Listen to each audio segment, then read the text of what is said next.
Баршаларыңызға қайырлы күн. Бүгін сіздерге кешкі асқа өте дәмді әрі ерекше тағам жасайтын боламыз.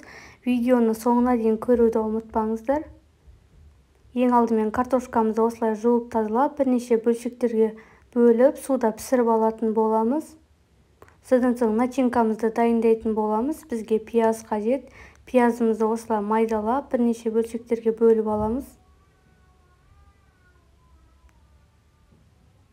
Содан соң алдын ала табамызды қыздырып, май құйып, осылай пиязымызды жақсылап қуырып алатын боламыз.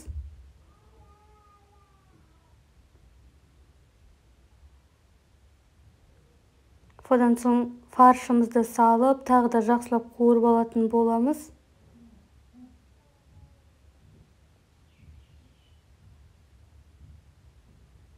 Енді томатты қосып, барлығын толықтай араластырып шығасыздар.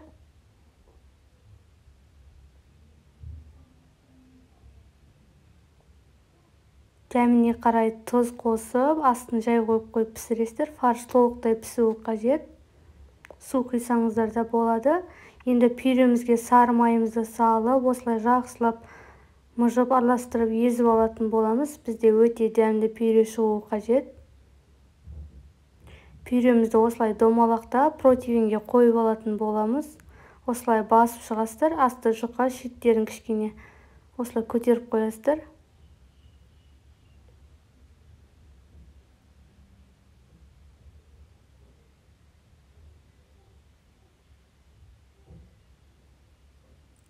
Енді картобымыздың үстіне сырымызды теркадан өткізіп салатын боламыз.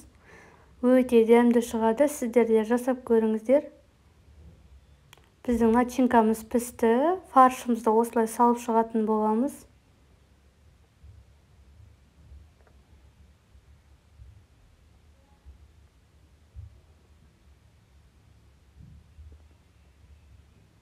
Осылай өте әдемі болып шығады.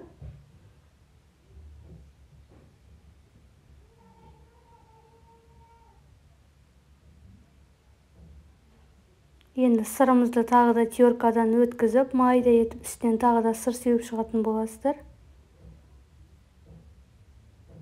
Пешке тек қана сыр ерігенше салатын боласыздар. Аздаған уақытқа пісірудің қажеті жоқ. Бізде картоп фарш барлығы піскен, сырымыз ерісе болды. Өте дәмді шығады. Бір рет жасасаңыздар, қайта-қайта жасайтын боласыздар. Видео ұнаса лайк басып, комментарий қалдырып кетіңіздер. Менің каналыма тіркелмеген болсаңыз, тіркеліп қойыңыз. Біздің тамағымыз пісті, өте дәмді шықты. Баршаңызға ас болсын.